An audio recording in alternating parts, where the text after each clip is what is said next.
समस्त को मोर नमस्कार। प्रिय प्रभुंकर लोक मैंने यही समय आसतु प्रभुंकर वाक्य अल्प समय आम आलोचना करवा बा शिखा। आज प्रसंग होछि आमे जीशु बापा को सर्वप्रथमे पवित्र आत्मा को मागिबा। आसतु वाक्य पढ़ा लूक पुस्तक 11 पर्व 13 पद।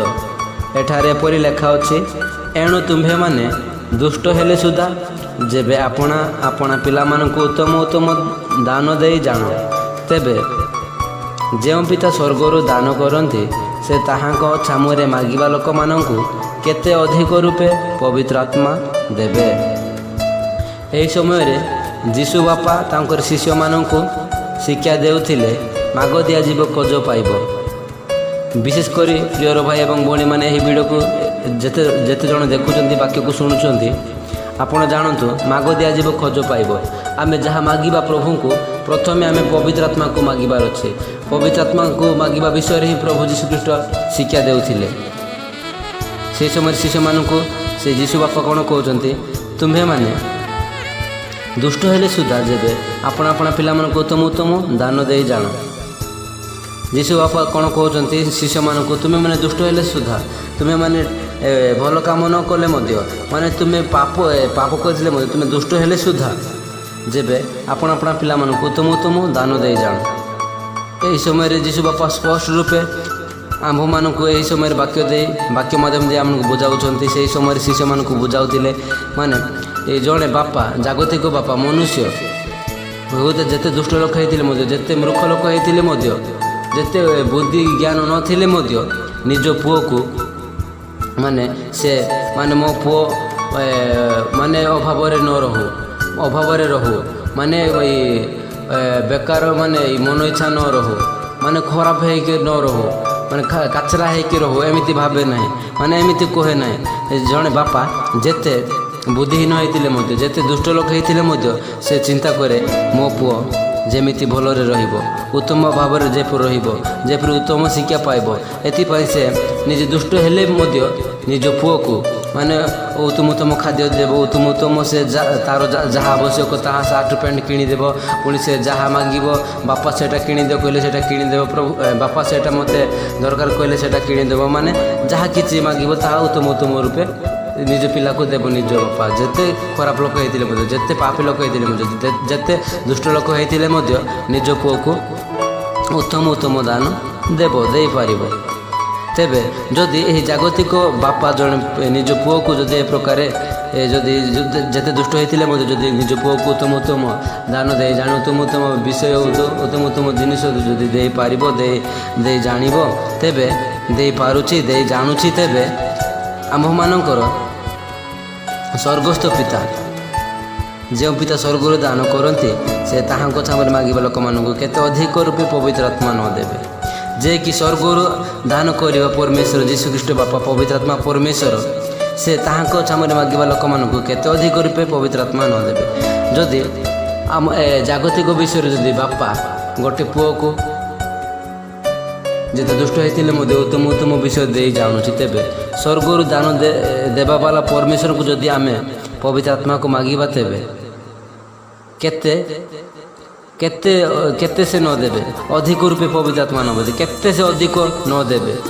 प्रियर भाई एवं भौणी मैंने से भाई माने जदि जो आम एग्जाम्पल शुणिलु जड़े बापा एवं पुअर से आम माने प्रथमे कौन मागबार अच्छी, माग दियाजिब खोज पाइब, माग दियाजिब खोज पाइब लेखा अच्छे। माने आम प्रथमे कौन मागबार अच्छे, पवित्र आत्मा को मागबार अच्छे। पवित्र आत्मा आम जीवन अति आवश्यकता रही अच्छे। एथिपाई से जीशुख्रीष्ट माने क्यों विषय शिक्षा देउथिले, पवित्र आत्मा को मागिबा विषय शिक्षा देउथिले। आम पवित्र आत्मा को पाइला पर जहाँ किछि मागिबा प्रभु आमको देबे। जदि पवित्र आत्मा पाइनु तेबे आम जहाँ मागिबा तेबे किछि नाही। एथिपाई आमको जीवन में पवित्र आत्मा आवश्यकता रही अच्छे। एथिपाई आम सर्वप्रथमे पवित्र आत्मा को पाइबा निमंते प्रार्थना करवा, प्रभु को मागिबा, से आमको उत्तम भाव में देवे। माने न मागिले देवे कि माने पवित्र आत्मा देवा परमेश्वर बोली जानिछु, तेबे न मागिकी परमेश्वर देवे कि कौन लेखा गला। से ताहांको चामुरे मागिबा लोक मानकु केते अधिक रूपे पवित्र आत्मा ଦେବେ। ମାନେ ତାଙ୍କୁ ମାନେ ଯେ କି ତାଙ୍କଠାରେ ମାଗିବ ତାହାଙ୍କୁ ପବିତ୍ର ଆତ୍ମା ପରମେଶ୍ୱର ଦେବେ। ସେହିଭଳି ଆମେ ଯଦି ମାଗିବା ପ୍ରଭୁଙ୍କଠାରେ, ପ୍ରଭୁ ପବିତ୍ର ଆତ୍ମାଙ୍କୁ ଦିଅ, ତେବେ ପବିତ୍ର ଆତ୍ମା ପରମେଶ୍ୱର ଆମମାନଙ୍କୁ ସେ ଦେବେ, ନିଶ୍ଚୟ ଦେବେ। ହେଲେ ପବିତ୍ର ଆତ୍ମା ମାଗିବା ଯେ କାହିଁକି ମାଗିବା? କାହିଁକି ସର୍ବପ୍ରଥମେ ପବିତ୍ର ଆତ୍ମାକୁ ମାଗିବା?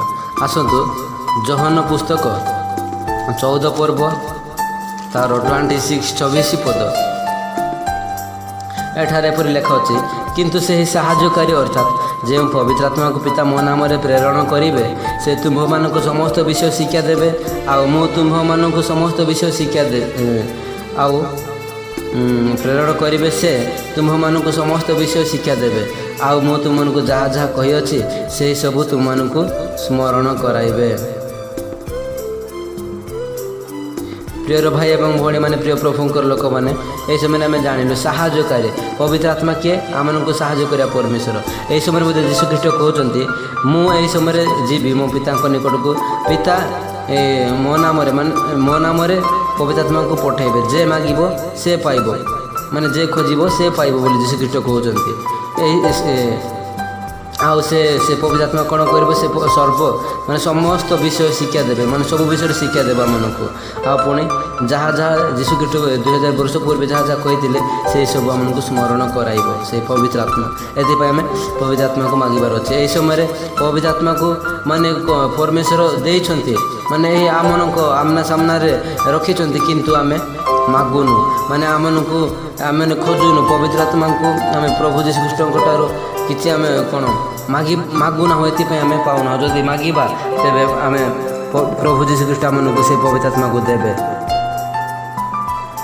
ଏଥିପାଇଁ ପ୍ରିୟ ପ୍ରଭୁଙ୍କର ଲୋକମାନେ, ମାନେ ଯଦି ସେ ପବିତ୍ର ଆତ୍ମାକୁ ମାଗିବା, ଯଦି ଆମେ ପାଇବା, ପ୍ରଭୁ ଯୀଶୁଖ୍ରୀଷ୍ଟ ଦେବେ, ତେବେ ଆମମାନଙ୍କର କିଛି ଭୟ ନାହିଁ, ମାନେ କିଛି ଡାଉଟ୍ ନାହିଁ। ସବୁ ବିଷୟରେ ସେ ଆମମାନଙ୍କୁ ସାହାଯ୍ୟ କରିବେ।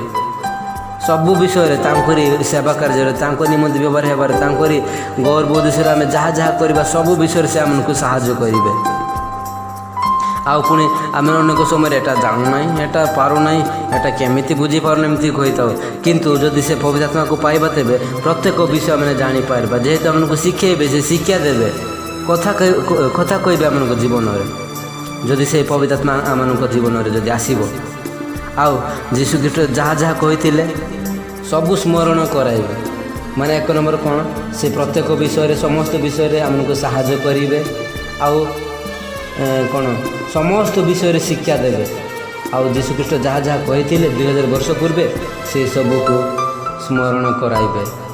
ଏଥିପାଇଁ ଆମମାନଙ୍କ ଜୀବନରେ ପବିତ୍ର ଆତ୍ମା ଅତି ଆବଶ୍ୟକତା ରହିଅଛି। ଏଥିପାଇଁ ଆମେ ଯୀଶୁଖ୍ରୀଷ୍ଟ ମଧ୍ୟ ସେ ଶିକ୍ଷା ଦେଉଥିଲେ କି ଯେ ମାଗ ଦିଆଯିବ, ଖୋଜ ପାଇବ। ପବିତ୍ର ଆତ୍ମାକୁ ମାଗିବା ବିଷୟରେ ସେ ଶିକ୍ଷା ଦେଉଥିଲେ। ଆମେ ଏଥିପାଇଁ ସର୍ବପ୍ରଥମେ ପବିତ୍ର ଆତ୍ମାକୁ ମାଗିବା। ପବିତ୍ର ଆତ୍ମାକୁ ଆମେ କେମିତି ଜାଣିପାରିବା? ମାନେ ପବିତ୍ର ଆତ୍ମା କି ଭାବରେ? ପବିତ୍ର ଆତ୍ମାକୁ କ'ଣ ଆମେ ଦେଖିପାରିବା କି? ନାହିଁ, ଦେଖିପାରିବା ନାହିଁ। ଆସନ୍ତୁ ଆଉ କ'ଣ ଯୋହନ 14 ପର୍ବ 16-17 ପଢ଼ିବା। ଆଉ ମୁଁ ପିତାଙ୍କୁ ଅନୁରୋଧ କରିବି, ପୁଣି ତୁମମାନଙ୍କ ସାଙ୍ଗରେ ଚିରକାଳ ରହିବା ନିମନ୍ତେ ସେ ତୁମ୍ଭମାନଙ୍କୁ ଆଉ ଜଣେ ସାହାଯ୍ୟକାରୀଙ୍କି ଅର୍ଥାତ୍ ସେହି ସତ୍ୟମୟ ଆତ୍ମାକୁ ଦେବେ। ଜଗତ ତାହାଙ୍କୁ ଗ୍ରହଣ କରିପାରେ ନାହିଁ, କାରଣ ଜଗତ ତାହାଙ୍କୁ ଦେଖେ ନାହିଁ କିମ୍ବା ଜାଣେ ନାହିଁ। ତୁମ୍ଭେମାନେ ତାହାଙ୍କୁ ଜାଣ, କାରଣ ସେ ତୁମମାନଙ୍କ ସାଙ୍ଗରେ ଥାନ୍ତି, ପୁଣି ସେ ତୁମମାନଙ୍କ ଅନ୍ତରରେ ରହିବେ। ଏହିଠାରେ ଆମେ ସ୍ପଷ୍ଟ ରୂପେ ବୁଝିପାରୁଛୁ, ଜାଣିପାରୁଛୁ, ଯୀଶୁ ବାପା କହୁଛନ୍ତି, ମୁଁ ପିତାଙ୍କୁ ଅନୁରୋଧ କରିବି, ପୁଣି ତୁମମାନଙ୍କ ସାଙ୍ଗରେ ଚିରକାଳ ରହିବା ନିମନ୍ତେ ସେ ତୁମମାନଙ୍କୁ ଆଉ ଜଣେ ସାହାଯ୍ୟକାରୀଙ୍କି ଅର୍ଥାତ୍ ସେହି ସତ୍ୟମୟ ଆତ୍ମାକୁ ଦେବେ। ଆମେ ଯଦି ତାଙ୍କୁ ମାଗିବା, ତେବେ ଆମମାନଙ୍କ ସାଙ୍ଗରେ ରହିବା ନିମନ୍ତେ ଚିରକାଳ, ମାନେ ଜୀବନର ଶେଷ ପର୍ଯ୍ୟନ୍ତ, ଜୀବନ ଥିବା ଯାଏ ଆମମାନଙ୍କ ସଙ୍ଗେ ରହିବା ପାଇଁ, ଆମକୁ ସାହାଯ୍ୟ କରିବା ପାଇଁ ସାହାଯ୍ୟକାରୀଙ୍କି ସେ ଦେବେ, ଅର୍ଥାତ୍ ସେହି ସତ୍ୟମୟ ଆତ୍ମାକୁ ଦେବେ, ମାନେ ପବିତ୍ର ଆତ୍ମାକୁ ଦେବେ। ଜଗତ ତାହାଙ୍କୁ ଗ୍ରହଣ କରିପାରେ ନାହିଁ। ଜଗତ ମାନେ ସେହି ଆତ୍ମାକୁ ବିଶ୍ୱାସ କରେ, ମାନେ ସେ ଗ୍ରହଣ କରିପାରେ ନାହିଁ, ମାନେ ସେ ଜାଣେ ହିଁ ନାହିଁ ପରା ସେ ପବିତ୍ର ଆତ୍ମାକୁ। କେହି ଜଗତ ଚିହ୍ନି ପାରେ ନାହିଁ। ଯଦି କେହି ଯୀଶୁଖ୍ରୀଷ୍ଟଙ୍କୁ ଜାଣିନାହାନ୍ତି, ମାନେ ସେ ପବିତ୍ର ଆତ୍ମାକୁ ଜାଣେ ନାହିଁ, ଗ୍ରହଣ କରିପାରେ ନାହିଁ, କାରଣ ଜଗତ ତାହାଙ୍କୁ ଦେଖେ ନାହିଁ। ଆଉ ଜଗତର ଲୋକମାନେ ମଧ୍ୟ କେହି ଦେଖନ୍ତି ନାହିଁ, ମାନେ ଆଖି ଦ୍ୱାରା ଦେଖି ହୁଏ ନାହିଁ କିମ୍ବା ଜାଣେ ନାହିଁ। ଆଉ କେହି ଜାଣନ୍ତି ନାହିଁ, ତୁମେମାନେ ତାହାଙ୍କୁ ଜାଣ। କିନ୍ତୁ ଯଦି ଆମେ ପବିତ୍ର ଆତ୍ମାକୁ ପାଇଛୁ, ପ୍ରଭୁ ଯୀଶୁଖ୍ରୀଷ୍ଟଙ୍କୁ ଜାଣିଛୁ, ପବିତ୍ର ଆତ୍ମାକୁ ଯଦି ପ୍ରଭୁ ଯୀଶୁଖ୍ରୀଷ୍ଟଙ୍କୁ ମାଗିଛୁ, ତେବେ ଆମେମାନେ ଜାଣିପାରିବା। କାରଣ ସେ ତୁମମାନଙ୍କ ସାଙ୍ଗରେ ଥାଆନ୍ତି, ସେ ଆମମାନଙ୍କୁ ସଦା ସର୍ବଦା ଆମମାନଙ୍କ ସହିତ ରୁହନ୍ତି।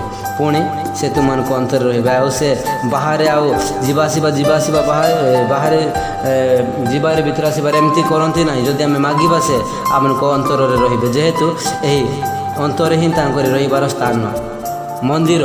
ଏଥିପାଇଁ ଆମେ ପ୍ରଭୁ ଯୀଶୁ ବାପାଙ୍କୁ ମାଗିବା। ସେ ଯଦି ଆସିବେ ତେବେ ଆଉ ସେ ଆମମାନଙ୍କୁ କ'ଣ ଆଉ 18ରେ ଲେଖାଗଲା, ମୁଁ ଅନାଥ କରି ଛାଡ଼ିଯିବି ନାହିଁ, ମୁଁ ତୁମମାନଙ୍କ ନିକଟକୁ ଆସୁଅଛି। ଆତ୍ମା ଦ୍ୱାରା ସେ ଆମମାନଙ୍କ ସହିତ ଆମମାନଙ୍କ ଠାରେ ଅଛନ୍ତି। ମାନେ ଆମେ ଯେତେ ଆଗକୁ ବଢ଼ୁଛୁ ପ୍ରଭୁଙ୍କ ନିମନ୍ତେ, ସେତେ ଆମ ସହିତ ଆସୁଅଛନ୍ତି। ମାନେ ସେ ଆମମାନଙ୍କୁ ଅନାଥ କରି ଛାଡ଼ି ଯାଇନାହାନ୍ତି। ମାନେ ସେ ଯୀଶୁଖ୍ରୀଷ୍ଟ ଯେତେବେଳେ ଶାରୀରିକ ଭାବରେ ଥିଲେ, ହଁ ସେତେବେଳେ ଥିଲେ, ଏବେ ଆଉ ନାହିଁ ନା, ଆମକୁ ଛାଡ଼ିକି ପଳେଇଲେ, ଏମିତି ଅନେକ ଲୋକ ଭାବନ୍ତି। କିନ୍ତୁ ଛାଡ଼ି ଯାଇନାହାନ୍ତି। ପରମେଶ୍ୱର ଆମମାନଙ୍କ ସଙ୍ଗେ ଅଛନ୍ତି, ଆତ୍ମାକୁ ପଠାଇଛନ୍ତି। ସେ ପବିତ୍ର ଆତ୍ମା ଆମ ସଙ୍ଗରେ ଏବେ ରହିବେ। ମାନେ ସେ ଅନାଥ କରି ଛାଡ଼ି ନାହାନ୍ତି ଆମମାନଙ୍କ ସଙ୍ଗରେ ତାଙ୍କର ଆତ୍ମାକୁ ଛାଡ଼ି ଅଛନ୍ତି। ଆତ୍ମାକୁ ଆମ ସଙ୍ଗରେ ରଖିବା ନିମନ୍ତେ ସେ ବିନତି ଅନୁରୋଧ କରିଅଛନ୍ତି। ଏଥିପାଇଁ ଆମେ କ'ଣ କରିବା? ସର୍ବପ୍ରଥମେ ଆମେ ପବିତ୍ର ଆତ୍ମାକୁ ମାଗିବା। ପ୍ରିୟ ପ୍ରଭୁଙ୍କର ଲୋକମାନେ, ମାନେ ସେ ସାହାଯ୍ୟ କରିବେ ଆମକୁ, ପ୍ରତ୍ୟେକ ବିଷୟରେ ଶିକ୍ଷା ଦେବେ, ପ୍ରତ୍ୟେକ ବିଷୟରେ ଆମକୁ ସ୍ମରଣ କରାଇବେ ଉତ୍ତମ ବିଷୟ, ପ୍ରଭୁ ଯୀଶୁଖ୍ରୀଷ୍ଟଙ୍କର ବାକ୍ୟକୁ। ଏଥିପାଇଁ ଆମେ ପବିତ୍ର ଆତ୍ମାକୁ ମାଗିବା।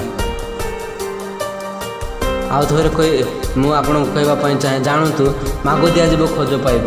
ଏହି ଶିକ୍ଷା ମେନ୍ କରି ଏହି ପବିତ୍ର ଆତ୍ମାକୁ ମାଗିବା ବିଷୟରେ ହିଁ ଶିକ୍ଷା ଦେଉଥିଲେ ପ୍ରଭୁ ଯୀଶୁଖ୍ରୀଷ୍ଟ। ଏଥିପାଇଁ ସର୍ବପ୍ରଥମେ ଆମେ ପ୍ରଭୁ ଯୀଶୁଖ୍ରୀଷ୍ଟଙ୍କୁ ପବିତ୍ର ଆତ୍ମାକୁ ମାଗିବା। ତାପରେ ଆମେ ଯାହା କିଛି ମାଗିବା ପ୍ରଭୁ ଆମମାନଙ୍କୁ ଦେବେ। ଯଦି ପବିତ୍ର ଆତ୍ମା ଆମମାନଙ୍କ ଅନ୍ତରରେ ରହିବେ, ତେବେ